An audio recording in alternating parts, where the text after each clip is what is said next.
All we hear about in the fire service is leadership problems, culture problems, low morale, blah, blah, blah.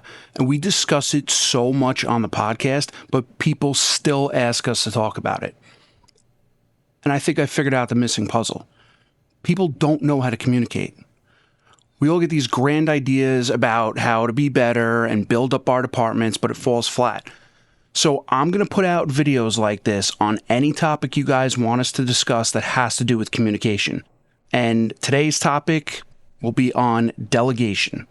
Now, before I jump into it, be sure to subscribe to our channel and follow us on Facebook, Instagram, and TikTok at Volley House Podcast. Let's get into it. So delegation. Why is it that every time we assign a task to somebody in the firehouse, it doesn't get done the right way? It's like every time it happens, we got to go and unfuck everything they just did. Is it us or is it them? I'll tell you what I think. I think it's both. And I'm going to explain exactly what we're doing wrong and how to fix it. Some of you people think delegation is easy. You're just telling people what to do. Wrong. It's this mindset that absolutely burns the morale out of a department. Maybe it's a bit different on the fire ground, but in the firehouse, it needs to change. And these two go hand in hand with each other. If you can build a great culture in the firehouse, you'll be even better on the fire ground. So what exactly is delegation? Like I mentioned, some people think delegation is just telling somebody to get a task done. It's not. That would be a command. Similar uses, but different circumstances. What delegation actually is assigning tasks to individuals you trust getting a job done. Now, we use this on the fire ground to create teams, and we also use it off the fire ground during events at the firehouse. Now, think about the last time you were in charge of assigning tasks. Was the outcome satisfactory, or did you wind up frustrated from the result? Now, most of the time, there are no problems. However, you don't want to be in a situation where you feel stressed about a task being done properly, or, God forbid, something tragic happens. So what are we doing wrong? Handing out jobs to subordinates might seem easy. If you're an officer, you just find whoever it is that's below you to hand it off to. The problem is that we automatically assume these people think the same way that we do. So I'll give you an example of a simple scenario that I've seen play out 100 times. Before a parade, a chief tells a line officer, hey, we want coolers with water on every rig. So now the officer goes and finds a few probies and gives them the same exact message. Probies ask where the coolers are. The officer says, oh, they're upstairs in the closet. So the probies go upstairs, but there's 3 closets up there. All of them are locked. And now they have to go back down to find the officer to get the keys. The officer gives them the keys, they go back up, unlock the closets, but they still can't find the coolers. And now they go back down to tell the officer they can't find the coolers, and then frustration ensues. And then we eventually find out that the coolers are already on the rigs full of water. The point is, we just assumed that this is an easy task that should have been done without any issues.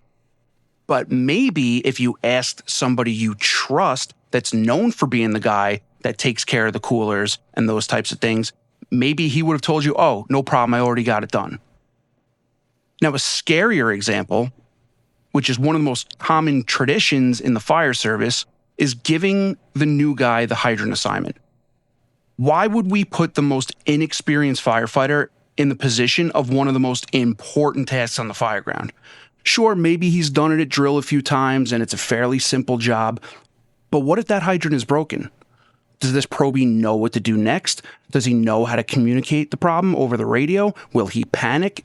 These are all things to think about.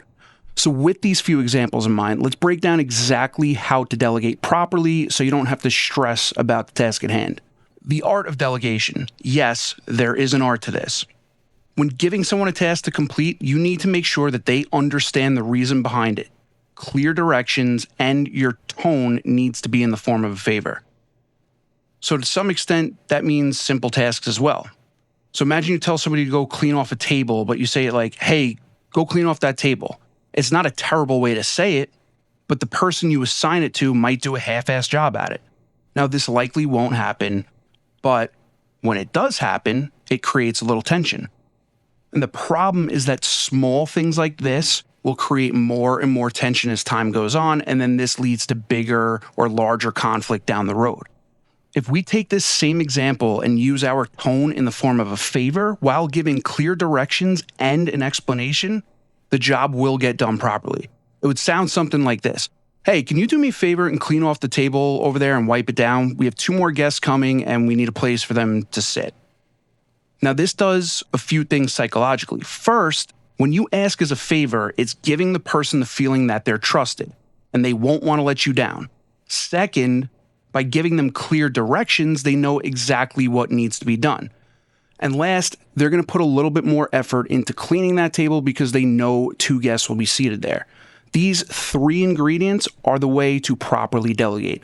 Again, it's tone of voice, direction, and reason.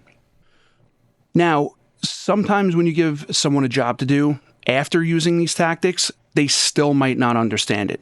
And in this case, I've seen a few things play out. And we have to understand which scenario works best. The first scenario is when you don't use the 3 steps in delegation. You tell somebody, clean the table, they scurry off and don't do it properly because they don't know exactly how you wanted it cleaned or the reason.